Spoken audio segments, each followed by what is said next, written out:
దేవునికి మహిమ కలుగును గాక. మీ అందరికి నా హృదయపూర్వక వందనాలండి. ప్రార్థన చేసుకుందాము. మహాగణుడా, పరిశుద్ధాత్ముడా, జీవాధిపతి, నిన్ను స్తుతిస్తున్నాను నాయన, నిన్ను ఘనపరుస్తున్నాను ప్రభా. లేఖనాల ద్వారా నాతో నా ప్రభా మా అందరితో మీరు మాట్లాడండి నా తండ్రి. నా ప్రభా మీరు ఏం మాట్లాడుచున్నారు అని ప్రభా మేము ఎదురు చూస్తుండగా మా హృదయాలను తృప్తిపరచండి, బలపరచండి, కార్యములు జరిగించి మీరే ప్రధాన కాపరిగా ఇక్కడ నిలబడి ఆశ్చర్యకార్యములు జరిగించమని యేసునామములో అడుగుచున్నాం తండ్రి, ఆమేన్. ఆది కాండము 37వ అధ్యాయం 3వ వచనంలో దేవుడు ఏం మాట్లాడుచున్నాడో చూసుకుందాము. ఆది కాండము 37 3వ వచనం. మరియు యోసేపు ఇజ్రాయేలు వృద్ధాప్యమందు పుట్టిన కుమారుడు గనుక తన కుమారులందరికంటే ఎక్కువగా అతన్ని ప్రేమించి అతని కొరకు విచిత్రమైన నిలువుటంగి కుట్టించెను. అతని సహోదరులు తమ తండ్రి అతనిని తమ అందరికంటే ఎక్కువగా ప్రేమించుట చూచినప్పుడు వారు అతని మీద పగబట్టి అతనిని క్షేమ సమాచారమైనను అడగలేకపోయిరి. చూడండి ఇక్కడ ఏమంటున్నాడండి, మరి యాకోబు చిన్న కుమారుడు అంట, వృద్ధాప్యంలో మరి తను పుట్టిన కుమారుడు కాబట్టి తనని కొంచెం ఎక్కువగా ప్రేమించున్నాడు. అందరి కుమారుల కంటే కూడా తనను ఎక్కువగా ప్రేమించినందుకు నిలువుటు అంగి, చూడండి విచిత్రమైన నిలువుటు అంగి తెచ్చి తనకు మరి ధరించినట్లు లేఖనాల్లో తెలియపరుస్తున్నారు. చూడండి, నువ్వు ఒకవేళ సంఘంలో మరి పనికిరాని విధంగా నువ్వు ఉండొచ్చు, కానీ దేవుని దృష్టి నీ మీద ఉండి దేవుడు నిన్ను అభిషేకించినప్పుడు నువ్వు భాషలతో మాట్లాడుచు మరి అనేకమైన కార్యముల ద్వారా నీతో దేవుడు మాట్లాడుచున్నప్పుడు నిన్ను హేళన చేసేవారు ఉండొచ్చు. చూడండి, అనేక మంది నాకంటే వెనకొచ్చిన ఆమె మరి పరిశుద్ధాత్మను పొందుకొని మరి దేవుని ప్రవచనాలు దేవుని యొక్క వాక్యము చేత ఆమె నడిపించబడుతున్నది కాబట్టి మరి అని నిన్ను దూషించవచ్చు. కానీ దేవుడు ఏమంటున్నాడు తెలుసా, నిన్ను గుర్తు చేసుకునేది నేను, మనుషులు కాదని చెప్తున్నాడండి. దేవునికి స్తోత్రం. దేవుడు ఏం చేస్తున్నాడండి, నీకు కూడా ఒక గుర్తింపు వస్త్రము, ఉల్లాస వస్త్రము దేవుడు ఏం చేస్తాడు, పరిశుద్ధాత్మ వస్త్రము నీకు ధరించినప్పుడు నువ్వేం చేస్తావంటే ఖాళీగా కూర్చోవండి. చూడండి, అనేక మంది పరిశుద్ధాత్మతో నింపబడని వ్యక్తులు ఏం చేస్తారంటే వచ్చామా, వాక్యం విన్నామా, వెళ్ళామా అనే విధంగా ఉంటారు. కానీ ఆ పరిశుద్ధాత్మ కార్యములు నేను చేయాలి, నశించిపోతున్న ఆత్మల కొరకు నేను ప్రార్థన చేయాలి, నశించిపోతున్న వారి కొరకు నేను ప్రయాస పడాలి, అనేక మందిని నేను సంఘానికి నడిపించాలని ప్రయాస భారము వారు కలిగి ఉండరండి. పరిశుద్ధాత్మ కలిగిన వారు మాత్రమే ఆ ప్రయాస పడతారు. చూడండి, ఎక్కడంటే అక్కడ వాక్యం వింటూ కూడా వారి హృదయంలోకి మరి అది చేర్చుకోక వారి హృదయంలో ఏం చేస్తారంటే దానిని బయటికి తీసివేస్తారండి. చూడండి, ఈ చెవుతో వింటారు, ఈ చెవుతో బయటికి తొలగించిన విధముగా వారు ఏం చేస్తారంటే విననెల్లని హృదయాలండి వారి. మరి చూడండి, మరి యేసోబు మరి చిన్న కుమారుడు అండి. చిన్న కుమారుడైనప్పుడు ఆ తండ్రికి ఎంతో ఇష్టడుగా ఉన్నాడు. చూడండి, చిన్న కుమారుడైతే మరి ఎక్కువగా తన తండ్రి ప్రేమించినప్పుడు ఏం చేశాడంటే తనను ప్రేమిస్తున్నాను అని చెప్పేసి ఆ యొక్క వెల్లడి చేయటానికి నా ప్రేమ నా కుమారుడికి చూపించాలని చెప్పేసి ఒక గొప్ప వస్త్రము తెచ్చి ఒక అంగి తెచ్చి తనకు తొడిగించినట్లు లేఖనాల్లో తెలియపరుస్తున్నాడు. చూడండి, పరిశుద్ధాత్మ నిన్ను ప్రేమిస్తున్నాడు అని అర్థం ఏంటంటే నిన్ను పరిశుద్ధతో దేవుడు నింపబడట. హల్లెలూయా. ఎంతమంది మరి దేవుని చేత మీరు ప్రేమించబడుతున్నారు? దేవుని నేను ప్రేమిస్తున్నాను అంటున్నామే, కానీ నిజంగా మనం ఎవరిని ప్రేమిస్తున్నామండి? నిజంగా దేవుని చేత నువ్వు ప్రేమించబడితే దేవుని ఆత్మతో నిన్ను నింపబడతావండి. పరిశుద్ధాత్మ దేవుని నిన్ను నింపుతాడు, ఖాళీగా అయితే నిన్ను ఉంచడండి. నిజముగా నువ్వు దేవుణ్ణి ప్రేమిస్తే పరిశుద్ధాత్మతో నువ్వు నింపుదల దేవుడు నిన్ను కలిగి చేస్తాడు. అదే నీకు ఆనవాలని చెప్పేసి దేవుడు చెప్తున్నాడు. మరి ఆ కుమారుని నా తండ్రి ప్రేమించినప్పుడు ఆ వస్త్రము తెచ్చి మరి వేసినప్పుడు అన్నదమ్ములు ఏం చేశారంటే అతని మీద కోపముతో లేకపోతే పగ పట్టుకొని ఉన్నారంటండి. చూడండి, నువ్వు పరిశుద్ధాత్మతో అలంకరించబడినప్పుడు అనేక మంది కూడా నీతో పగవారిగా ఉంటారు, మరి మాట్లాడకుండా ఉంటారు. అయినప్పటికీ కూడా నువ్వు వారి కొరకు ప్రార్థన చేస్తుంటే దేవుడు ఏం చేస్తాడంటే యేసోబుతో దేవుడు మాట్లాడినట్లుగా నీతో కూడా దేవుడు మాట్లాడచానని చెప్తున్నాడండి. అదే లేఖనాలలో 5వ వచనం కూడా చదవం. యోసేపు ఒక కలకని తన సహోదరులతో అది తెలియజెప్పగా వారు అతని మీద మరీ పగబట్టిరి. చూడండి, నానా విధమైన దేవుడు మాట్లాడుతూ ఉంటాడండి. పరిశుద్ధాత్మతో నిన్ను ముందుగా నింపినప్పుడు దేవుడు ఏం చేస్తాడంటే దర్శనాల ద్వారా మాట్లాడతాడు, వాక్యంతో మాట్లాడతాడు, ప్రవచనంతో మాట్లాడతాడు, కళలతో కూడా దేవుడు నీతో మాట్లాడతాడండి. ఎందుకంటే దేవుడు నిన్ను ప్రేమిస్తున్నాడు కాబట్టి దేవుడు ఏం చేస్తాడంటే ఒక కళ రూపంగా నీతో మాట్లాడతాడు. చూడండి, అది పాడైపోతుంది, అది నశించిపోతుంది, లేకపోతే వారు వ్యర్థం అయిపోతున్నారు, వారు నశించిపోతున్నారు, నన్ను దూరం చేసుకుని వాళ్ళు బ్రతుకుతున్నారని చెప్పేసి అనేకమైన వ్యక్తులతో దేవుడు ఏం చేస్తాడంటే ఆ వ్యక్తులని బాగు చేయటానికి దేవునితో మాట్లాడతాడు. కళల రూపంగా కూడా దేవుడు మాట్లాడతాడండి. చూడండి ఎంత మందితో దేవుడు మాట్లాడుతున్నాడో నాకైతే తెలియదు, కానీ పరిశుద్ధాత్మ దేవుడు మనందరితో మాట్లాడతాడండి. హల్లెలూయా. ముందుగా మాట్లాడాలంటే మనం ఏం చేయాలి? పరిశుద్ధాత్మతో నింపబడాలండి. నింపబడినప్పుడు దేవుడు ఏం చేస్తాడంటే నానా విధముగా నీతో మాట్లాడతాడండి. మాట్లాడినప్పుడు నువ్వేం చేయాలంటే దాన్ని బట్టి ప్రార్థన చేయాలి. మరి అనేక మందికి కొరకు నీతో బయలుపరిచినప్పుడు నువ్వు వారికి చెప్పడానికి వెళ్ళినప్పుడు వారు ఏం చేస్తారంటే మహంత కోపము పడతారు.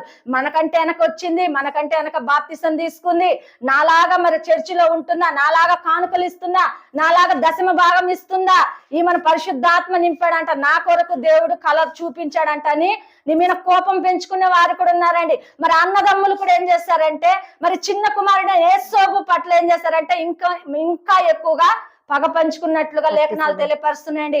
చూడండి ఎంత మంది నిన్ను దూషిస్తున్నారో. నిన్ను దూషించట కారణం ఏంటంటే నువ్వు పరిశుద్ధాత్మతో నింపుదల నీకు దేవుడు ఇచ్చాడు కాబట్టి, నువ్వు నింపు ఉన్నావు కాబట్టి ఏం చేస్తాడంటే నిన్ను పగవారిగా చూస్తారండి. పగవారిగా చూసి ఏం చేస్తారంటే నిన్ను దూరం పెడతారు. హల్లెలూయా. నిన్ను దూరం పెడతారు, నిన్ను ప్రేమించరండి. నిజమే కదా, ఈ వ్యక్తి ద్వారా దేవుడు నాతో మాట్లాడుచున్నాడు, నా జీవితం బాగు చేసుకుందాము, లేకపోతే దేవుడు నాకు ఏదైనా మేలు చేయడానికి పోతున్నాడేమో, ఆమె మాట విందాము అని చెప్పేసి ఎవరు ఆలకించరండి. నిన్ను ఇంకా మరంత కాస్తగా ఏం చేస్తారంటే దూరపరుచుకుంటారు. హల్లెలూయా. దూరం చేసుకుని వారు ఏం చేస్తారంటే మరి నిన్ను అనేకమైన మాటలు అంటూ హింస పెడుతుంటారండి. చూడండి అదే 9వ వచనంలో కూడా దేవుడు ఏం మాట్లాడుచున్నాడు?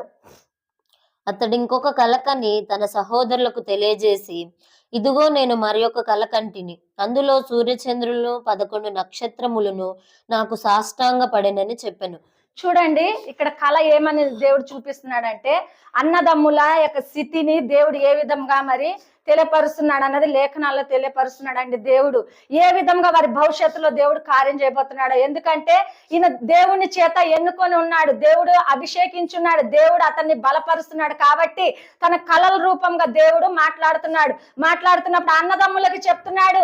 ఒక కళ ఏమైందంటే మరి వరి, చూడండి వరి కట్టలు కట్టినప్పుడు ఆ వరి చూసేసి ఇలా పడిపోయినట్లుగా మిగతా కట్టలు నిలబడినట్లుగా చూపించున్నాయి. ఇంకొక కళ ఏం చేసిందంటే ఆకాశంలో మరి నక్షత్రములు కూడా అన్ని సాష్టాంగ పడుతున్నట్లుగా తెలియపరిచి ఉన్నాయి. అవన్నీ కూడా సాదృశ్యం చూపిస్తున్నప్పుడు వారు ఏమని చెప్తారంటే నీకు మేము సాష్టాంగం పడాలా, నీకు నమస్కరించాలా, నువ్వు మా పైన అధికారిగా ఉంటావని చెప్పేసి ఆ లేఖనాలు చదువుకుంటూ తెలుస్తుందండి అని చెప్పేసి అన్నారు. దూషించారు, మరింత కోపము పెంచుకున్నారు. నువ్వు మాకంటే చిన్నవాడివి. చూడండి చిన్నవారి మాట ఎవరు కూడా వినరండి. నేను గొప్పవాడిని, నేను పెద్దవాడిని, నీకంటే వయసులో పెద్దవాడిని, విద్యలో పెద్దవాడిని, అన్నిట్లో పెద్దవాడిని నేను, నాకు నువ్వు చెప్పొచ్చావా అని చెప్పేసి దూషిస్తారండి. అయినప్పటికీ కూడా దేవుడు ఏం చేస్తున్నాడు? నువ్వు చిన్నవాడివే కావచ్చు, దేవుని చేత నువ్వు ఎన్నుకొని ఉన్నావు కాబట్టి అనేక ప్రజలలో నిన్ను ఏం చేస్తాడంటే దేవుడు బహుఘనంగా దేవుడు నిలబెడతానని చెప్తున్నాడు. ఎన్ని మార్లు మరి అన్నదమ్ములకి చెప్పినా కూడా ఆ కళను ఏం చేశారంటే వారు పక్కకు త్రోసివేశారండి. త్రోసివేసినప్పుడు మరి తన తండ్రితో కూడా చెప్పి ఉన్నాడు. చూడండి ఏదన్నా కుమారుడు మరి తన అక్క చెల్లెలు కానీ అన్న తమ్ములు కానీ ఏదన్నా మరి చెప్పిన మాట వినకపోతే, ఏదన్నా కావాలన్నది వారు చేయకపోతే ఏం చేస్తారంటే తన తల్లిదండ్రులకు చెప్పుకుంటారు, ఆ కుమారుడు కానీ కుమార్తె కానీ. అలాగే ఆ కుమారుడు చెప్పినప్పుడు అయ్యా నీకు ఈ కళ వస్తే వచ్చింది కానీ మరొకసారి వారిని పంచుకోవద్దని కూడా లేఖనాలలో ఉన్నదండి. చూడండి మరి ఎన్నో మార్లు దేవుడు మనతో మాట్లాడుతుంటాడు. ఆ మాటల్ని మనం లోబడి ప్రార్థన చేస్తున్నామా? ఎన్నో సందర్భాలను బట్టి దేవుడు ఏం చేస్తాడంటే వాక్యముతో దేవుడు మనతో మాట్లాడతాడండి. లేదా మన ప్రవచనం, దేవుడు యొక్క దైవజనుల నోటి నుండి ప్రవచనం మనతో మాట్లాడినప్పుడు మనం సరి చేసుకోవాలండి. పాస్టర్ గారే కదా నన్ను వెరిగి నా స్థితిని చూసి నన్ను గమనించుకొని నాతో మాట్లాడుతున్నాడేమో, లేకపోతే ఎదుగు పొరుగు వారికి నా స్థితిని తెలుసు కాబట్టి వారు చెప్పిన మాటను విని పాస్టర్ గారు ఉన్నదే ఆయన అంతా చూసినట్లే మాట్లాడుతున్నాడు అనుకుంటామండి మనం. కానీ దేవుడు ఏం చేస్తాడంటే మన లోతైన భావములు కూడా ఆయన వెరిగిన వాడు. హల్లెలూయా. మన ప్రతి పరిస్థితి ఆయన వెరిగిన వాడు కాబట్టి పరిశుద్ధాత్మతో మరి అభిషేకించిన దైవజనుల ద్వారా మనతో మాట్లాడతాడండి. హల్లెలూయా. మరి ఎంత మంది దేవుని మాటకు మనం లోబడుతున్నామండి. చూడండి మనకు కళల ద్వారా దేవుడు మాట్లాడతాడండి. రేపు ఏం జరగబోతున్నది, ఏం జరుగుతున్నది అన్నది కూడా కళల ద్వారా దేవుడు మాట్లాడతాడు. మనం ఏం చేస్తామంటే ఉదయకాల సమయంలో దాన్ని మర్చిపోతాం, దాన్ని బట్టి మనం ప్రార్థన చెయ్యము. చూడండి దేవుడు ఒక కళ చూపిస్తున్నాడు అంటే మన జీవితంలో ఏదన్నా నష్టం కలగొచ్చు, ఏదన్నా లాభం కలగొచ్చు, ఏదన్నా మనం కోల్పోతుండొచ్చు. అయినప్పుడు కూడా మనం ఏం చేయాలంటే ప్రార్థన చేస్తే దేవుడు ఏం చేస్తాడంటే బహుకార్యం చేస్తాడు. ఒకవేళ అపాయం నీ పైకి సంభవిస్తుంటే దేవుడు ఏం చేస్తాడంటే అపాయం తప్పిస్తాడు. ఏదన్నా మేలు చేయాలనుకుని దేవునితో మాట్లాడితే నువ్వు ప్రార్థన చేసినప్పుడు ఆ మేలు దేవుడు చేస్తాడండి. హల్లెలూయా. చూడండి, ఎప్పుడు నాకు కీడే వస్తుందని చెప్పేసి మనము తలంచకూడదండి. ఎందుకంటే నిన్ను దీవించటానికి మాత్రమే ఆ కీడు సంభవిస్తుందండి. ఎందుకంటే దేవుని చేత నువ్వు అభిషేకించబడి ఉన్నావు కాబట్టి, దేవుని పిలుపులో నువ్వు ఉన్నావు కాబట్టి సాతాను ఏం చేస్తాడంటే అనేకమైన శోధనలు నీ కుటుంబం పైకి, నీ బిడ్డల పైకి అన్ని కూడా ఎలా చేస్తాడండి. అలాంటి సమయంలో మనం ఏం చేయాలంటే ప్రార్థన మాత్రమే చేయాలి. మరి ఉట్టి మనుషులు ప్రార్థన చేస్తారండి? చేయమంటే ఏం చేస్తారు? ఆ ప్రార్థనే కదా, తర్వాత చేద్దామని చెప్పేసి చక్కగా తిని పడుకుంటారు. హల్లెలూయా. కానీ దేవుడు ఏమంటున్నాడు? సమయమందు అసమయమందు మీరు ప్రార్థన చేయుడు అంటున్నాడు. ఎందుకంటే మరి ఏ సమస్య నీ కుటుంబం పైకి వస్తుందో, నీ భర్త పైకి వస్తుందో, లేకపోతే నిన్ను ఏది బలహీనత పరుస్తుందో నువ్వు మెలకు కలిగి ప్రార్థన చేస్తున్నావా? మరి చూడండి, ఆ యేసోబు వాళ్ళ అన్నదమ్ములు త్రోసి వేసినా కూడా ఆ కళలు వారు పట్టించుకున్నప్పుడు కూడా తను ఏం చేస్తున్నాడు? ప్రార్థన చేస్తున్నాడు అండి. హల్లెలూయా. ప్రార్థన చేస్తే ఏం చేస్తున్నాడు? దేవుని కృప చేత తను ముందుకు నడుస్తున్నాడు. చూడండి, అదే 24వ వచనంలో కూడా దేవుడు మాట్లాడుచున్నాడు. చూద్దాము, 37:24. అతన్ని పట్టుకొని ఆ గుంటలో పడద్రోసిరి. ఆ గుంట వట్టిది, అందులో నీళ్లు లేవు. వారు భోజనము చేయ కూర్చుండి కన్నులెత్తి చూడగా ఐగుప్తునకు తీసుకొని పోవుటకు గుగ్గిలము మస్తకియు బోలమును మోయిచున్న ఒంటెలతో ఇస్మాయేలీయులైన మార్గస్థులు గీలాదు నుండి వచ్చుచుండిరి. చూడండి, ఇక్కడ ఏం చేస్తున్నాడండి? మరి అతను కళలు చెప్తుంటే తరచుగా వాళ్ళకి ఏమైందండి? కోపము కలిగింది. కోపము కలిగి ఏం చేశారంటే, మరి అన్నదమ్ములు మరి అడవికి వెళ్ళినప్పుడు ఏం చేశారంటే, తన తండ్రి తన కుమారుడికి ఏం చేశాడంటే ఆహారం ఇచ్చుటకు పంపించినప్పుడు, మరి ఆహారం ఇచ్చుటకు తను వెళ్ళినప్పుడు వీరందరూ ప్లాన్ చేసుకున్నారండి. మిగతా అన్నదమ్ములు అందరూ కూడా ఏం చేశారు? ఇతను లేకపోతే మన తండ్రి మనల్నే ప్రేమిస్తారు. చూడండి ఎంత స్వార్థం అండి. దేవుని ప్రేమ ఒకరిని ప్రేమించి ఒకరిని దూషిస్తుందండి. అందరిని, యావత్తు ప్రపంచాన్ని కూడా దేవుడు ప్రేమిస్తున్నాడు. హల్లెలూయా. మరి వాళ్ళు ఏం చేశారంటే, నా తమ్ముడినే నా తండ్రి ప్రేమిస్తున్నాడు కాబట్టి అతనే లేకపోతే మనల్ని మన తండ్రి ప్రేమిస్తాడని చెప్పేసి మరి తన యొక్క తమ్ముడిని ఏం చేశారండి? ఒక నీళ్ళ బావి అంటారు కదా, ఖాళీ బావిలో ఏం చేశారంటే తనని త్రోసేశారండి. హల్లెలూయా. తనని తోసివేసేసాడు. అంటే చనిపోయాడు మా తమ్ముడు అని చెప్పేసి తన తండ్రితో చెప్పాలని ఆ అంగి ఇప్ప తీసుకుని తనను త్రోసేసినట్లుగా మరి లేఖనాలు తెలియపరుస్తున్నాయి. మరి చూడండి, దానిలో అన్నదమ్ములు అందరూ ఒక రీతిగా ఉంటారండి. తల్లికి పుట్టిన 10 మంది ఒక రీతిగా ఉండరండి. తనలో ఒక అన్న ఏం చేశాడంటే, లేదు మనం ఇలా చేయటము అది మంచి పని కాదు, తనని వేరే ప్రాంతానికి అమ్మేది. అంటే నా తమ్ముడు ఎక్కడున్నా కూడా మంచిగా ఉంటాడు. చూడండి, అందరు హృదయాలు ఒక రాగా ఉండవండి. చర్చకు వచ్చే ప్రతి ఒక్కరు హృదయాలు ఒక తీరుగా ఉండవు. ఒకళ్ళు ఒక తీరుగా ఉంటారు. కానీ దేవుడు అన్ని కూడా గమనిస్తున్నాడండి. హల్లెలూయా. అన్ని కూడా గమనిస్తే ఏం చేశాడంటే, మరి సరే మరి అమ్మి వేద్దాం అన్నప్పుడు మరి ఏం చేశారు? వేరే ప్రాంతమిస్తులకు వారిని అమ్మి వేసినట్లు లేఖనాలు తెలియపరుస్తున్నాండి. హల్లెలూయా. నువ్వు ఈ ప్రాంతం కాకుండా ఇంకో ప్రాంతానికి వెళ్ళినా దేవుని ప్రేమ నువ్వు విడిచిపెట్టకపోతే, దేవుని నువ్వు ప్రేమిస్తే ఎక్కడైనా దేవుడు నిన్ను దీవిస్తాడండి. హల్లెలూయా. ఒకవేళ నిన్ను త్రోసి వేస్తున్నారని నువ్వు ఇబ్బంది కలిగి ఈ ప్రాంతాన్ని విడిచి ఇంకో ప్రాంతానికి వెళ్తే నాకు మేలు కలుగుతుంది అన్నప్పుడు నువ్వు మొట్టమొదటిగా ఏం చేయాలంటే ఆ ప్రాంతాన్ని కూడా దేవుణ్ణి తీసుకువెళ్ళాలండి. హల్లెలూయా. ఎలా నేను దేవుణ్ణి తీసుకువెళ్ళాలని మీరు నన్ను అడగొచ్చండి. ప్రార్థనా పూర్వకంగా నువ్వు ప్రార్థన చేసి వేరొక ప్రాంతానికి వెళ్ళాలి అని నువ్వు వెళ్ళినప్పుడు దేవుడు ఏం చేస్తాడంటే అక్కడ నూతన కార్యం చేస్తారు. నూతన సృష్టి దేవుడు అక్కడ చేస్తాడండి. చేసినప్పుడు ఏం చేస్తాడంటే అక్కడ క్షేమం నీకు కలుగుతుంది. మరి కలిగినప్పుడు దేవుడు ఏం చేస్తాడంటే నీకు అన్ని కూడా అక్కడ సమృద్ధిగా దేవుడు ఇస్తాడు. ఆ ప్రాంతం అంతా కరువు రావచ్చు, ఆ ప్రాంతం అంతా కూడా కరువు రావచ్చు. నువ్వు నిలబడిన ప్రతి స్థలంలో కూడా దేవుడు ఏం చేస్తాడు? ఆశీర్దిస్తాడు, బలపరుస్తాడు అని చెప్పేసి దేవుడు చెప్తున్నాడు. మొట్టమొదటిగా మనం ఏం చేయాలా? దేవుణ్ణి మనము తీసుకుని వెళ్ళాలి కదండి. ఏ విధంగా తీసుకెళ్లాలా? ప్రార్థనా పూర్వకంగా దేవుణ్ణి మనము తీసుకెళ్ళినప్పుడు అన్ని విషయాల్లో కూడా దేవుడు ఏం చేస్తాడు? మనల్ని సౌఖ్యంగా బలపరుస్తానని చెప్తున్నాడండి.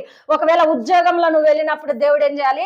ప్రార్థన చేసి నేను ఉద్యోగానికి వెళ్తున్నాను ప్రభువా, నాకు ఉద్యోగంలో నువ్వు తోడు ఉండమని చెప్పినప్పుడు ఏం చేస్తాడంటే దేవుడు అక్కడ నిన్ను ఘనపరుస్తారు. ఒకవేళ ఎవరైనా పగవారు అక్కడ ఉండొచ్చు, ఈయన మాకంటే వెనక వచ్చాడు, మంచి జీతం వస్తుంది, లేదా ఇతన్ని తీసివేయాలా, ఇతను వచ్చిన దగ్గర నుండి మా యజమానులు మారిపోయారు అని అనుకొని ఉండొచ్చు. మరి నువ్వు ప్రార్థన పూర్వకంగా వెళ్ళినప్పుడు దేవుడు ఏం చేస్తాడంటే నిన్ను అక్కడ ఘనపరుస్తాను అంటున్నాడు. హల్లెలూయా. ఏదైనా ప్రాంతానికి మనం వెళ్ళాలంటే మొట్టమొదటిగా ప్రార్థన చేయాలి. మరి ఆ యేసోబు కూడా మరి గుంటలో మరి ఉండి ప్రార్థన చేస్తున్నాడేమో. ఏమని ప్రార్థన చేస్తున్నాడు? తండ్రి, నేను గుంటలో ఉన్నాను, మరి నన్ను లేవనెత్తమని ప్రార్థన చేసే ఉండొచ్చు తను. మనం కూడా మన స్థితిని బట్టి ప్రార్థన చేస్తున్నామా? నా పరిస్థితులు మార్చు ప్రభా, నా ఆర్థిక పరిస్థితులు మార్చు ప్రభా, నా దరిద్రత తొలగించు ప్రభా, ఏ బలహీనత నా కుటుంబంపై, నా బిడ్డలపై, నా భర్తపై రాకుండా ఉండాలి ప్రభా అని ప్రార్థన చేసే వారిగా మనం ఉండాలండి. ప్రార్థన చేసే సమస్త కార్యములు కూడా దేవుడు చేస్తాను అంటున్నాడు. అదే ఆదికాండము 41 అధ్యాయం 40 వచనంలో కూడా దేవుడు మాట్లాడుచున్నాడండి. నానా విధాలుగా దేవుడు మనతో మాట్లాడుచున్నాడండి. 41:40 నీవు నా ఇంటికి అధికారివై ఉండవలను, నా ప్రజలందరూ నీకు విధేయులై ఉందురు. సింహాసన విషయంలో మాత్రమే నేను నీకంటే పెద్ద పైవాడనే ఉందునని యోసేపుతో చెప్పాను. హల్లెలూయా. ఇక్కడ ఏమంటున్నాడండి? మరి ఏరే దేశానికి మరి ఆ యొక్క ప్రజలతో అమ్మి వేయబడినప్పుడు మరి ఏం చేశాడండి? ఫరో రాజు దగ్గరికి వెళ్ళినప్పుడు మరి ఎన్నో ఇబ్బందులు అక్కడ కూడా ఎదుర్కొన్నాడండి. ఈ అన్నదమ్ములు గుంటలోనే వేశారు, ఆయన నేత అక్కడ చెరసాల్లో వేశారు, ఇబ్బందులు పరిచారు, నానాక బాధలు పెట్టినప్పుడు కూడా ఆయన ఏం మర్చిపోలేదండి? ప్రార్థన మర్చిపోయాడు. చూడండి, మనకి ఏదైనా శ్రమ కలిగితే, కష్టం వస్తే, బాధ వస్తే మొట్టమొదటిగా మనం మర్చిపోయేది ప్రార్థనే. హల్లెలూయా. ఎందుకంటే నేను ఎంత ప్రార్థన చేసినా నాకు మేలు కలగట్లేదు, ఎందుకు నాకు ఈ నష్టం కలుగుతుంది? ప్రార్థనే మానేస్తే నాకు అన్ని మేలు కలుగుతాయి, మేలు జరుగుతాయి అని చెప్పేసి మనము ఎదురు చూస్తాం. కాబట్టి ప్రార్థనే నీ జీవితంలో లేకపోతే మేలు ఎవరు చేస్తారండి? సాతాను నీకు మేలు చేస్తుందా? లేదండి, నిన్ను ఇంకా పడివేయాలి, ఇంకా బలహీనత పరచాలని చెప్పేసి సాతాను చూస్తుంది. నీకు మేలు చేయాలి అనుకున్నది దేవుడు మాత్రమే. హల్లెలూయా. చూడండి, తప్పిపోతున్న కుమారుణ్ణి చూసి బాధపడేది ఎవరండి? కన్న తల్లిదండ్రులే కదా. కన్న తల్లిదండ్రులే. చూడండి, కుమారుడు ఎక్కడన్నా బలహీనమై, లేకపోతే ఏదన్నా అలవాట్లు పడి, లేకపోతే కుమార్తె బలహీనమై మరి బయటికి వెళ్ళిపోయినప్పుడు బాధపడేది తల్లిదండ్రులే. అదే విధంగా దేవుడు ఒకవేళ మనం బలహీనంగా అవుతే, మన ప్రార్థన కోల్పోతే దేవుడు మన కొరకు బాధపడతాడు, కన్నీరు కారుస్తాడండి. ఎందుకంటే అతను మన తండ్రి ఉన్నాడు. ఎప్పుడైతే మనం అతనితో నిబంధన చేసుకుంటామో దేవునితో, అప్పుడు ఏం చేస్తాడంటే మన కుమారులు కుమార్తెలు అని చెప్పేసి దేవుడు నియమించుకుంటాడు. కాబట్టి మరి చూడండి, ఆ యొక్క ప్రాంతానికి పోయి ఎంతో ఇబ్బందులు, ఎన్నో నష్టాలు, ఎన్నో కష్టములు వచ్చినా కూడా అక్కడ కూడా దేవుడు ఎవరిని గణపరిచాడండి? యేసోబుని గణపరిచాడు. ఏ విధంగా గణపరిచాడు? కలల రూపంతో. చూడండి, అక్కడ కూడా నానా విధమైన కళల ద్వారా దేవుడు మాట్లాడి అనేక ప్రజలతో కళలతో మాట్లాడినప్పుడు మరి ఆ ఫరో రాజుకి కళ వచ్చినప్పుడు మరి ఆ కళ తను వివరించి చెప్పినప్పుడు చూడండి, చాలా మంది కళలు వస్తే దాన్ని ఏం చేస్తారు? చెప్పరు. ఎవరికి చెప్పరు. ఒకవేళ నీకు అర్థం కాకపోతే నీ దగ్గరలో ఉన్న దైవజనులకు చెప్పి నువ్వు దానిని వివరణ తెలుసుకో. ఒకవేళ నీకు అది వివరించడానికి మరి దైవజనులు నీ ముందుకు వచ్చి చెప్పుచున్నప్పుడు దానిని ఏం చేసుకోవాలంటే అవలంబించుకొని మనం ప్రార్థన చేసుకోవాలి. ఆహా, నిజమే కదా, దేవుడు నాతో మాట్లాడాడు ఈ రోజు అని చెప్పేసి మనం అర్థం చేసుకుని ముందుకు వెళ్ళాలండి. అదే విధంగా మరి ఫరో రాజుకి కూడా కళ వచ్చినప్పుడు మరి ఆ కళను వివరించుటకు ఎక్కడెక్కడ ఏ ఏ ప్రాంతం నుండి అందరిని తెచ్చినా కూడా ఆ కళలకు భావం ఎవరు చెప్పలేదండి. ఎందుకంటే దేవుని చేత మరి అభిషేకించబడి ఉన్నాడు కాబట్టి మరి యేసోబుకు ఆ కళ మరి తెలుసు కాబట్టి అంతకుముందే ఇద్దరితో కళలతో దేవుడు మాట్లాడినప్పుడు మరి ఆ ఇద్దరిలో ఒక వ్యక్తి వెళ్ళి మరి ఆ యొక్క ఫరో రాజుకు చెప్పి ఉన్నాడండి. దేవునికి స్తోత్రం. దేవుడు మరి చెప్పి ఉన్నప్పుడు మరి దేవుడు ఏం చేశాడంటే ఆశ్చర్య కార్యములు యేసోబు పట్ల చేశాడండి.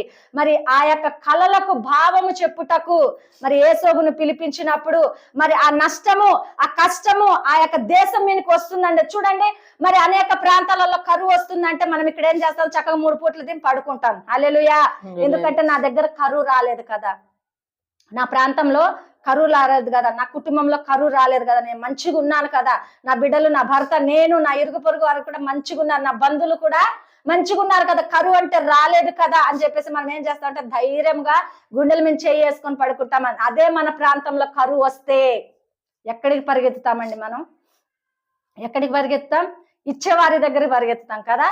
ఎవరన్నా మరి ధాన్యం ఇస్తున్నారు లేకపోతే డబ్బులు ఇస్తున్నారంటే గంటల తరబడి లైన్లలో నిలబడైనా మనం తెచ్చుకుంటాం. అంతకు ముందే మనం ప్రార్థన చేస్తే, అదేదో ప్రాంతంలో కరువు వస్తుందని మనం ఎరిగి ప్రార్థన చేస్తే మన ప్రాంతంని కూడా దేవుడు కరువు రాకుండా మరి తగ్గిస్తాడు కదా, మేలు చేస్తాడు కదా.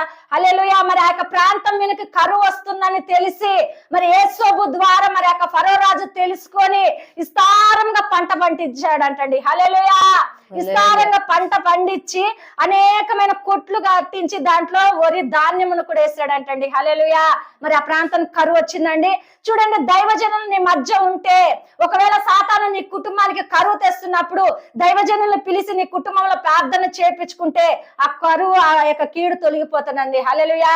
మనం సేవకుల్నే పిలవము, సేవకుల చేత ప్రార్థనే చేయించుకోము. ఎలా నీ కుటుంబంలో కార్యం దేవుడు చేస్తాడండి? ఎలా కార్యం చేస్తాడు చూడండి. మరి ఆ యొక్క యోసేపుని ఆ యొక్క ఫరో రాజు పిలిచి ఏం చేశాడంటే, ఆ కళలకు భావం మరి చెప్పినప్పుడే కదా ఆ యొక్క వరి విస్తారంగా పండించారు, ధాన్యము పండించున్నారు. మరి ఆ యొక్క ప్రాంతం అంతా కరువులో ఉందండి, లేదండి. అనేక ప్రాంతములకు కూడా సహాయం చేసేవారిగా మరి ఆ ప్రాంతం ఉన్నప్పుడు మరి ఏం చేశాడు? మరి ఇంత గొప్ప కార్యము మరి యోసేపు ద్వారా జరిగి ఉన్నది కాబట్టి అని చెప్పేసి ఏం చేశాడంటే, తన ప్రజల్ని పిలిచి, మరి చూడండి రాజు కాబట్టి తన ప్రజల్ని పిలిచి అందరి ముందు కూడా ఏం చేశాడంటే, తనకంటే మీనగా, తనకంటే ఎక్కువగా దేవుడు ఏం చేశాడంటే అక్కడ ఘనపరిచి ఉన్నాడండి. హల్లెలూయా. మరి చూడండి, ఫరో రాజు కంటే ఎక్కువగా యోసేపుని ఘనపరిచి ఉన్నాడు. మరి అక్కడ ఫరో రాజు ఏమన్నాడు? ఇతన్ని నేను నియమిస్తున్నాను. హల్లెలూయా. ఎందుకు? ఫుడ్ మినిస్టర్ గా. హల్లెలూయా. చూడండి, ఎవరినన్నా ఫుడ్ మినిస్టర్ గా మనం నియమించినప్పుడు, లేకపోతే మన చర్చిలో ఎవరినన్నా నియమించినప్పుడు ఏం చేస్తామంటే దానిని పక్కకు తోసివేసి వెళ్ళేవారిగా ఉంటున్నామండి. దైవజనుల నుండి ఒక్కసారి నువ్వు దేనికన్నా ఏ పనికన్నా నియమించి ఉన్నావంటే ఆ పని నువ్వు సక్రమంగా చేయాలండి. హల్లెలూయా. చేయకపోయినా నీ కుటుంబంపై కీడు వస్తుందండి. నన్ను నియమించారు కదా, ఎవరు చూస్తున్నారులే, నేను వెళ్ళకపోతే ఏమవుతుంది, నేను సమయానికి వెళ్ళకపోతే ఏమవుతుంది, నేను ప్రార్థన చేయకపోతే ఏమవుతుంది? ఆ కీడు నీ మీదకే వస్తుంది. హల్లెలూయా. ఏమవుతుంది అన్న దగ్గరే ఉందండి కీడు నీ మీదకి సంభవించడానికి. హల్లెలూయా. ఒక పని దేవుడు నీకు అప్పచెప్తున్నాడు అంటే అది బాధ్యతగా చేసే వారిని దేవుడు బహుగా ఆశీర్దిస్తానని చెప్తున్నాడండి. 42వ అధ్యాయం 2వ వచనంలో కూడా దేవుడు మాట్లాడుచున్నాడు. చూడండి ఏ విధంగా మనం దేవుని మాట వింటున్నాము. మరియు అతడు చూడుడి, ఐగుప్తులో ధాన్యం ఉన్నదని వింటిమి, మనము చావక బ్రతుకున్నట్లు మీరు అక్కడికి వెళ్ళి మన కొరకు అక్కడ నుండి ధాన్యము కొనుక్కొని రండి అని చెప్పక యోసేపు 10 మంది అన్నలు ఐగుప్తులో ధాన్యము కొనబోయిరి. చూడండి, మరి ఇక్కడ ఏమైందండి? అన్నలు ఎక్కడికి వచ్చారండి? తమ్ముని దగ్గరికి వచ్చారు. ఇప్పుడు కళ నెరవేర్చబడిందండి. కళ, మరి యోసేపుకు వచ్చిన కళ నెరవేర్చబడింది. ఎందుకంటే ఆ ప్రాంతం మీదకి కరువు వస్తుంది. తను అన్నదమ్ములందరూ కూడా మరి ఏం చేస్తారు? బయటపడతారు, తన తమ్ముడి దగ్గరికి వస్తారు అన్న కళ అది నెరవేర్చబడి ఉన్నది. ఆ కళ వచ్చినప్పుడు చెప్పినప్పుడు వారు ఏం చేశారు? తునీకరించి తన మీద కోపం పెట్టుకొని, తను అసహించుకొని, తన మీద శత్రుత్వం కలిగజేశారు. కానీ ఆ ప్రాంతంలో కరువు వస్తే మరి ఎక్కడికి వచ్చారండి? తిరిగి తన తమ్ముడి దగ్గరికి వచ్చారు. హల్లెలూయా. ఆ కళ దేవుడు అక్కడ నెరవేర్చి ఉన్నాడు. ఎందుకంటే తన ఐగుప్తులో ఉన్నాడు కాబట్టి, ఐగుప్తులో ఎక్కువ పంట ఉన్నదని చెప్పేసి తన తండ్రికి యాకోబుకి తెలుస్తుందండి. హల్లెలూయా. చూడండి, మన ఇంట్లో ఏదన్నా లేదు అంటే మొట్టమొదటిగా ఏమవుతుంది? తల్లికి తండ్రికి మాత్రం తెలుస్తుందండి. ఎందుకంటే వాళ్ళు సమస్త బాధ్యత వాళ్ళు మోస్తారు కాబట్టి, ఏదన్నా బిడ్డలకు అవసరం ఉన్నా, ఏదన్నా కావాలన్నా తల్లిదండ్రులకు మొట్టమొదటిగా తెలుస్తుంది. అలాగే తన తండ్రికి తెలిసిందండి, ఐగుప్తులో ఎక్కువ పంట ఉన్నది, ధాన్యం ఉన్నది, ధనం ఉన్నది, అక్కడికి వెళ్ళి మీరు తీసుకురండి, మనం చావకుండా బ్రతుకుట కొరకు అక్కడికి వెళ్ళమని చెప్పేసి తన తండ్రి చెప్పి ఉన్నాడండి. మరి ఎక్కడికి వెళ్ళాలండి?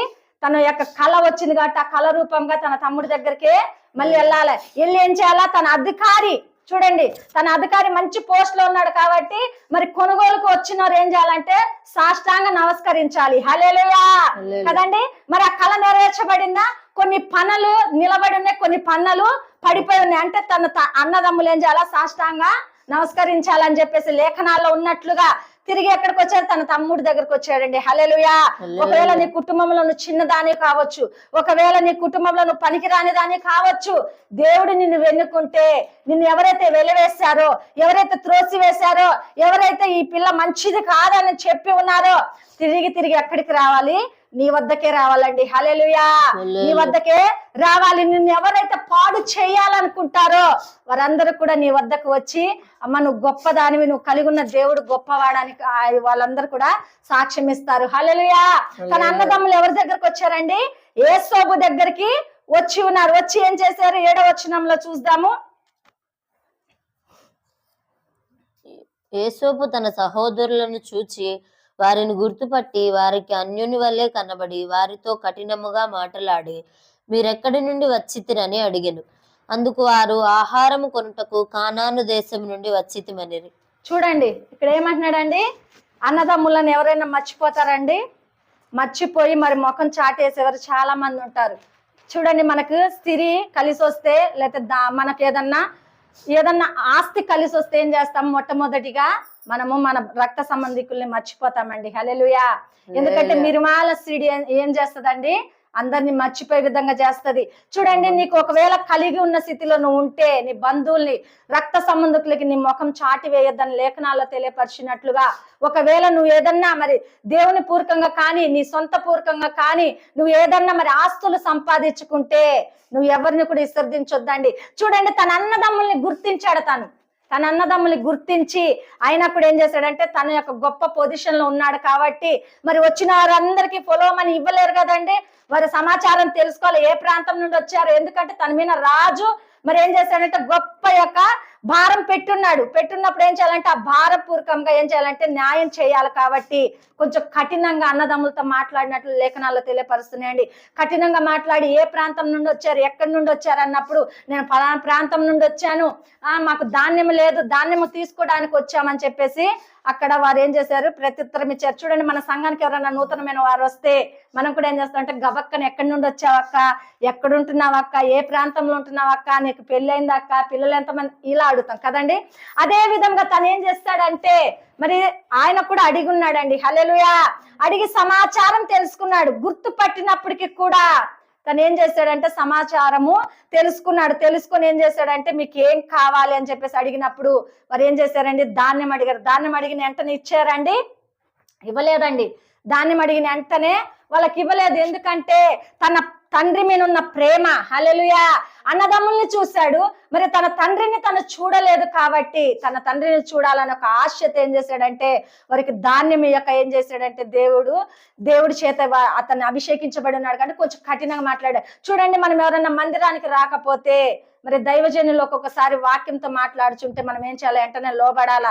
ఇది నా కొరికే కదా, నేను మందిరాన్ని తరచుగా ఎగ్గొడుతున్నాను కాబట్టి, ప్రార్థనకి నేను సహకరించట్లేదు కాబట్టి, దైవజనుల ద్వారా నాతో దేవుడు మాట్లాడి ఉన్నాడు కదా అని చెప్పేసి మనం సరి చేసుకోవాలండి. సరి చేసుకున్నప్పుడు మనమే ధన్యులు అని చెప్పేసి దేవుడు చెప్తున్నాడు. 9వ వచనంలో కూడా చూడమ్మా. యేసేపు వారిని గూర్చి తాను కనిన కలలు జ్ఞాపకము చేసుకుని, మీరు వేగుల వారు ఈ దేశపు గుట్టు తెలుసుకొన వచ్చితిరని వారితో అనగా, వారు, లేదు ప్రభువా, నీ దాసులమైన మేము ఆహారము కొనుటకే వచ్చితిమి. మేమందరము ఒక మనుష్యుని కుమారులము. మేము యథార్థవంతులమే గాని నీ దాసులైన మేము వేగుల వారము కామని అతనితో చెప్పిరి. చూడండి, ఇక్కడ ఏమంటున్నాడండి? మరి మీరు ఎక్కడి నుండి వచ్చారు అని చెప్పేసి అంటున్నాడు. మీకు ధాన్యము నేను ఇవ్వలేను అని చెప్పినప్పుడు వారు ఏం చేశారు? మాకు ధాన్యము కావాలా. ఒక్క తండ్రి కుమారులే. చూడండి, ఒక తండ్రి కుమారులు, ఒక తండ్రి కుమార్తెలని మనకి ఎప్పుడు తెలియపరచబడుతుందండి? ఎప్పుడు తెలియపరచబడుతుంది? లెక్కకు వచ్చినప్పుడు అందరూ కూడా ఆ తండ్రి కుమారులు కుమార్తెలని తెలియపరచబడుతుంది కదా. మరి క్రైస్తవులు అనబడిన వారు ఆ విధంగా ఉంటున్నామా? మనం దేవుని బిడ్డలం అని చెప్పేసి అనబడుతున్నామా? లేదు దేవుణ్ణి శోధిస్తూ నా తండ్రి కాదు, నా యొక్క యేసయ్య కాదు, నా ప్రభు కాదని మనము విసర్జిస్తున్నామా? చూడండి, మన తండ్రి అయి ఉన్నాడు ఆయన. మన అందరం కూడా సంఘంలో ఉన్న ప్రతి బిడ్డలు కూడా, ప్రపంచంలో ఉన్న ప్రతి బిడ్డలు కూడా ఆయన కుమార్తెలు కుమారులు అని చెప్పేసి దేవుడు చెప్తున్నాడు. చూడండి, మన నీతి కొరకు మనం ఏం చేయాలంటే దేవుని బిడ్డలము అని అనిపించుకోవడానికి మనం ఏం చేయాలంటే చెప్పాలండి. అనేక మందికి మనం ప్రకటించాలా, మేము దేవుని బిడ్డలము, దేవుని చేత అభిషేకించబడి ఉన్నాం, దేవుడు గొప్ప కార్యములు చేస్తాడని చెప్పేసి మనం ప్రకటించే వారిగా ఉండాలా. చూడండి, ప్రభు మేము ఒక తండ్రి బిడ్డలమేనని చెప్పేసి ఎవరి దగ్గర మరి సాష్టాంగ నమస్కారం చేస్తున్నారండి? తమ్ముడి దగ్గర చేస్తున్నారు కదా. తమ్ముడి దగ్గర చేస్తున్నప్పుడు ఆ తమ్ముడు ఏం చేస్తున్నాడు? వెనకకు తిరిగి కుమిలి ఏడుస్తున్నాడు అంటండి. హల్లెలూయా. చూడండి, తన అన్నదమ్ములు తన కాళ్ళ మీద పడినప్పుడు, చూడండి, చిన్న బిడ్డ, ఇంటికి చిన్న బిడ్డ పైన మరి అనేక మంది పెద్దవారు అందరు కూడా కాళ్ళు పట్టినప్పుడు ఎంత బాధపడతారండి ఆ బిడ్డలు. చాలా బాధపడతారు. చూడండి, అటువంటి స్థితి తనది. అటువంటి స్థితి అయినప్పుడు కూడా వెనకకు తిరిగి తన కన్నీళ్లతో కుమిలిపోతూ కన్నీళ్లు తుడిచి మళ్ళీ ఏం చేశాడు? తన అన్నదమ్ములతో మాట్లాడినట్లు లేఖనాలలో తెలియపరుస్తున్నాడు. అప్పటికి కూడా ధాన్యం ఇవ్వలేదండి. ధాన్యం ఏం చేశాడంటే తన తండ్రిని తీసుకురమ్మని చెప్పి ఉన్నాడు. తన తండ్రిని తీసుకురమ్మని చెప్పినప్పుడు ఏం చేశారంటే వారందరూ కూడా తిరిగి వెళ్ళి తన తండ్రిని తెచ్చినట్లుగా ఉంటుంది. మనం ఏ విధంగా ఈ తండ్రికి కుమారులు కుమార్తెలుగా ఉంటున్నాం? ఏ తండ్రి అండి? యెహోవా తండ్రి. పరలోకపు తండ్రికి మనం బిడ్డలై ఉంటున్నాము. చూడండి, బాప్తిసాలు తీసుకుని ఉండొచ్చు, కానీ ఆయన చేత మన కుమారులు కుమార్తెలు అనిపించుకుంటున్నామా? లేదా చర్చికి రావచ్చు, ఆయన చేత మనం ఒక గొప్ప మాట మనము పలికించుకుంటున్నామా? లేకపోతే నా బిడ్డలు కాదు, మీరెవరో నేను ఎరగనని చెప్పేసి దేవుడు చెప్పే సమయం కూడా ఉంటదండి. నేను ఎవరో మీరు అక్రమం చేయవారు ద్వారా నా వద్ద నుండి తొలగిపోండి అని చెప్పి లేఖనాలు తెలియపరిచినట్లుగా ఒక సమయం వచ్చినప్పుడు దేవుడు ఏం చేస్తాడంటే నా బిడ్డలు కారు అంటే మనం ఎక్కడికి వెళ్ళాలండి? ఏ ప్రాంతానికి వెళ్ళాలి? ఎక్కడ మనము ఉండాలి? నరకానికి. హల్లెలూయా, నరకానికి వెళ్ళాలి. చూడండి, ఆ గొప్ప తీర్పులో దేవుడు తీర్పు తీరుస్తున్నప్పుడు మనం ఆ తీర్పు దినాలలో మరి దేవుని చేత మంచి మాటలు మంచి యొక్క సాక్ష్యము పలికించుకోలేకపోతే మన గతి ఏమవుతుందండి? నరకానికి పాత్రలు అవుతాం. హల్లెలూయా. మరి పరలోకానికి రాజ్యానికి మనం వారసులం కావాలి అంటే ఈ లేఖనాల ద్వారా దేవుడు మాట్లాడినట్లుగా మనం ఏం చేయాలా? దేవుని చేత మొట్టమొదటిగా అభిషేకించబడాలా, అనేకుల కొరకు ప్రార్థన చేయాలా, మనం కలిగి ఉంటే అనేకులకు పెట్టేవారిగా ఉండాలా, మన రక్త సంబంధికులకి ముఖము చాటి వేయక మనము బ్రతకాల, అనేకులకి మాదిరి కరముగా అనేకులకి ఎక్కువ కరముగా దేవుడు మనల్ని హెచ్చిస్తున్నప్పుడు మనం ఏం చేయాలంటే ఆ మార్గంలో నడవాలండి. ఆ దేవుడు అట్లాగే చెప్తాడులే, మనం అట్లాగే చేద్దాంలే అనుకుంటా పోతే మనకు దేవుడు కార్యం చేయడండి. దేవుడు కార్యం చేయాలి, బహుకార్యం అద్భుత కార్యం చేయాలి అంటే దేవుడికి మనం మొట్టమొదటిగా లోబడి ఉండాలండి. చూడండి, ఆ యేసోబు ఏం చేశాడు? అన్ని శ్రమలు కలిగినాయి, ఎంతో కష్టం కలిగింది, తనని ప్రాణహాని కలిగింది, మరి అన్నదమ్ములు చంపివేయాలనుకున్నప్పటికీ కూడా దేవుణ్ణి విడిచిపెట్టలేదండి. దేవుణ్ణి ఆయన హత్తుకొని మరి ప్రార్థనా పూర్వకంగా ప్రార్థన చేస్తున్నప్పుడు ఆయనకి ఏం కలిగిందండి? కీడు కలిగిందా? మేలు కలిగింది. హల్లెలూయా. మేలు తన జీవితంలో కలిగింది. అన్నదమ్ములు చంపివేయాలనుకున్నప్పుడు కూడా మరి దేవుడు ఏం చేస్తాడు? మరి ఫరో దగ్గరికి ఐగుప్తుకి తీసుకువెళ్ళి దేవుడు అక్కడ గణపరిచి ఉన్నాడండి. ఒకవేళ ఈ ప్రపంచంలో మనం ఎవ్వరికి పనికిరాని అంటే వారు ఉండొచ్చు, కానీ దేవుడు ఏం చేస్తాడంటే వారికంటే మిగులుగా నిన్నుంచి దేవుడు నిన్ను గణపరుస్తాడండి. నిన్ను గణపరచాలంటే మొట్టమొదటిగా ఏం చేయాలంటే మన దేవుని మాటకి లోబడి ఉండాలా. దేవుడు నాతో ఏం మాట్లాడు, ప్రతిరోజు కూడా దేవుడు నాతో ఏం మాట్లాడతాడు, దేవుడు నాకేం చెప్తాడన్న చెప్పి ఏం చేయాలంటే వేగిరంగా పడి ప్రార్థన చేయాలండి. ప్రార్థన చేస్తే దేవుడు ఏం చేస్తాడంటే మనతో మాట్లాడతాడు, మాట్లాడి మనల్ని ధైర్యపరుస్తాడు. యేసోవు పట్ల చేసిన కార్యములు మన జీవితంలో దేవుడు చేస్తాడు. అందరికంటే మిగులుగా హెచ్చుగా బలపరిచి దేవుడు మనల్ని ఏం చేస్తాడంటే నీ పేరు చెడ్డదన్న వారి దగ్గర కూడా వారి నోటి మీద వేలేసుకొని నువ్వు గొప్పదానివమ్మ అని చెప్పేసి దేవుడు ఏం చేస్తాడు? గొప్ప సాక్ష్యాలు మన జీవితంలో మరి పలికిస్తాడు. కాబట్టి మొట్టమొదటిగా మనకు శ్రమ కలిగిందంటే ప్రార్థన చేయాలండి. ప్రార్థన మర్చిపోవద్దు. ప్రార్థన మర్చిపోక శ్రమ వస్తుంది, నష్టం వస్తుంది, బాధ వస్తుంది అన్నప్పుడు మనం ఏం చేయాలంటే ప్రార్థన చేస్తూ ఆ కీడు నుండి తప్పించబడి యేసోబు వలె మనం ఏం చేయాలంటే ఆశీర్వాదము వైపు మనం చూస్తుంటే దేవుడు ఏం చేస్తాడంటే బహుకార్యములు ఆశ్చర్య కార్యములు దేవుడు జరిగిస్తాడు. ఈ వాక్యం దేవుడు దీవించునుగాక. మరి ప్రార్థన చేసుకుందామండి. మహాగణుడా, పరిశుద్ధాత్ముడా, జీవాధిపతి, నిన్ను స్తుతిస్తున్నాను, నిన్ను గణపరుస్తున్నాను ప్రభువా. అయ్యా, యేసోబు పట్ల ఎంతో అద్భుతము ఆశ్చర్య కార్యములు బహుకార్యములు చేస్తున్నావు నాయన. లేఖనాల ద్వారా మాతో మీరు మాట్లాడి ఉన్నారు ప్రభువా. యేసోబు అన్నదమ్ములకు నాయన వచ్చిన కళ తండ్రి వివరించి చెప్పినప్పుడు ప్రభువా, అయ్యా నువ్వు గొప్పవాడివా, మాకంటే పెద్దవాడివా, మీకు సాష్టాంగ నమస్కారం ఇచ్చాలా, నువ్వు అధికారిగా ఉంటావా అని చెప్పేసి కోపము పెంచుకొని పగ పెంచుకొని ఉన్నారు ప్రభువా. నీకు వందనాలు. అయినప్పటికీ కూడా ప్రభువా నీ చిత్తంలో తను ఉన్నాడు కాబట్టి ఎన్ని శ్రమలకైనా తను ఓర్చుకొని ప్రభువా అయ్యా ఎంతో బాధ కలిగి నాయన గుంటలో త్రోయబడి నాయన ఫరో చేత కూడా నా తండ్రి ప్రభువా చెరసాల్లోకి వెళ్ళి బంధించబడి ఎంతో నష్టము తనకు కలిగినప్పుడు, ప్రాణహాని కలిగినప్పటికీ కూడా నిన్ను విడిచిపెట్టక బలమైన దేవుడివి, సృష్టికర్తవి, ఆశ్చర్య కార్యములు చేయగలిగిన వాడవని అయ్యా ధైర్యము తెచ్చుకొని ప్రార్థన మానక ప్రార్థన చేసి ఉన్నాడు ప్రభువా. నీకు వందనాలు. అందుకే ప్రభువా ఫరో దేశంలోనే నా తండ్రి నాయన ఐగుప్తు దేశంలోనే ప్రభువా అత్యధికమైన పోస్ట్ తనకి ఇచ్చిన ఆయన ఆ కరువు నుండి, ఆ సమస్య నుండి, ఆ బాధ నుండి ఆ యొక్క దేశాన్ని విడిపించి అయ్యా ఫరో నోటి నుండి పలికించి ఒక గొప్ప అధికారిగా మీరు నిలబెట్టినందుకే స్తోత్రములు ప్రభువా. ఒక స్థలంలో మేము పడిపోయి ఉండొచ్చు, ఒకరి చేత ఇబ్బంది కలిగి ఉండొచ్చు, ఒకరు మమ్మల్ని నిందించి ఉండొచ్చు, ఒకరు మమ్మల్ని బాధ పెట్టి ఉండొచ్చు, ఒకరి చేత చెడ్డ పేరు మేము తెచ్చుకొని ఉండొచ్చు. అయినప్పటికీ కూడా ప్రార్థన చేసినప్పుడు బహుఘనముగా నిలబెట్టే దేవుడు ప్రభువా. యేసోబు పట్ల చేసిన కార్యము మా పట్ల కూడా చేయబోచున్నందుకే స్తోత్రములు ప్రభువా. ఎంత మంది అయితే నీ వాక్యానికి లోబడతారో, నీ పిలుపుకు లోబడతారో, నీ మాటకు లోబడతారో వారి జీవితంలో నూతన కార్యములు ఆశ్చర్య కార్యములు జరిగిస్తున్నందుకే స్తోత్రములు చెల్లిస్తున్నా. దేవానికి వందనాలు అయ్యా. మా సంఘ బిడ్డలందరినీ కూడా జ్ఞాపకం చేసుకోండి ప్రభా. ఈ వాక్యం వారి జీవితంలో నెవరించుకోండి కూడా ప్రభా. వారి జీవితంలో నా తండ్రి ప్రభా దానిని నెవర వేసుకున్నటకు ప్రభా, వారి హృదయాలు భద్రపరుచుకున్నటకు ప్రభా సహాయంతో నింపబడినగా కానీ ప్రార్థిస్తున్నా. వారి వెనుకకు తిరిగి చూడక ముందున్న వాటి కొరకు అతిశయపడి ప్రభా నా దేవుడు కార్యం చేస్తాడు, నా దేవుడు అద్భుతం చేస్తాడని నిరీక్షణతో ముందుకు వెళ్ళటకు కృపతో నింపబడినగా కానీ ప్రార్థిస్తున్నా. తండ్రి నీకు వందనాలు అయ్యా. ఎంతమంది అయితే యూట్యూబ్ పరిచయం చూస్తున్నారో ప్రభా, ఆ బిడ్డలందరినీ కూడా జ్ఞాపకం చేసుకోండి నాయన. వారు ఏదైనా కోల్పోయి ఉండొచ్చు ప్రభా, ఉద్యోగ పరంగా ఇబ్బంది కలిగి ఉండొచ్చు ప్రభా, అత్తమామలతో ఇబ్బంది కలిగి ఉండొచ్చు ప్రభా, బంధువులతో ఇబ్బంది కలిగి ఉండొచ్చు ప్రభా, వ్యాపారాలతో ఇబ్బంది కలిగి ఉండొచ్చు నాయన, అనేకమైన సమస్యలతో ఇబ్బంది కలిగి ఉండొచ్చు ప్రభా, అనారోగ్యంతో నా తండ్రి ప్రభా ఆ బిడ్డలు ఇబ్బందితో ఉండొచ్చు నాయన. అయినప్పటికీ కూడా ప్రభువా అయ్యా నీ వైపు చూస్తే నువ్వు అద్భుతం చేసేవాడు నాయన.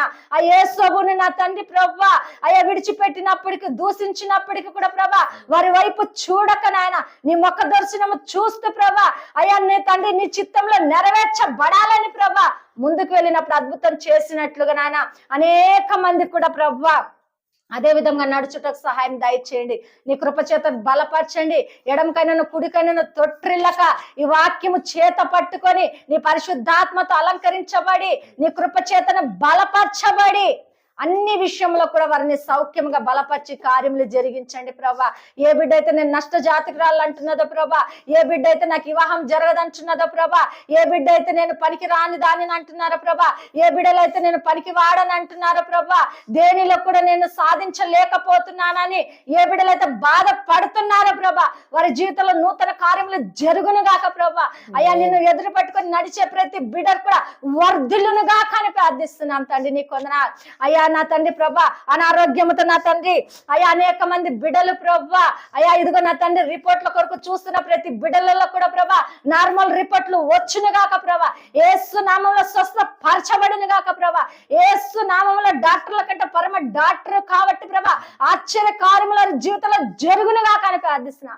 నూతన కార్యములు బలమైన కార్యములు ప్రభా వారిని జరిగించమని ప్రార్థిస్తున్నాము నాన్న. అయ్యా గర్భిణీ స్త్రీలను మీరు జ్ఞాపకం చేసుకోండి ప్రభా. సుఖమైన డెలివరీ దాయిచ్చేయండి ప్రభా. అయ్యా సరిపడిన రక్తం వరకు పోషించండి ప్రభా. తల్లి బిడ్డని క్షేమంగా ఉంచండి నాయన. డెలివరీ అయ్యే వరకు నా తన నీ కృపచేతను బలపరచబడునుగా కానీ ప్రార్థిస్తున్నాం. పరిశుద్ధాత్ముడా నీకు వందనాలు. అనేకమైన అక్కర్లను తీర్చగలిగిన వాడో ప్రభా, అనేకులకు సహాయం చేయగలిగిన దేవుడో ప్రభా. అయ్యా నీ వద్దకు వస్తే నాయన నువ్వు త్రోసివేస్తే దేవుడు కావు ప్రభా. యేసోబుని త్రోసివేయలేదు నాయన. అయ్యా రక్త సంబంధికులు అన్నదమ్ములు త్రోసివేస్తున్నారు, అయినప్పటికీ కూడా నువ్వు చంకను ఎత్తుకొని ముద్దాడి ఉన్నావు ప్రభా. నీ హక్కును చేర్చుకొని ఉన్నావు కాబట్టి నా తండ్రి అంత గొప్ప స్థితిలోనే తనను దీవించున్నావు ప్రభా. ఈ దినం అనేక బిడ్డల్ని ఆ స్థితిలో దీవించండి నాయన. అయ్యా మీరు బలపరచండి ప్రభా. అనేకులకు సహాయం చేసే బిడ్డలుగా అభిషేకించబడునుగా కానీ ప్రార్థిస్తున్నాం. ఆశ్చర్య కార్యములు, బహుకార్యములు, నూతన కార్యములు ప్రభా మీరు జరిగించి మీరొక్కరే మహిమ గంత ప్రభావాలు పొందుకోమని యేసు నామములో అడుగుచున్నాం తండ్రి. అందరికి వందనాలు.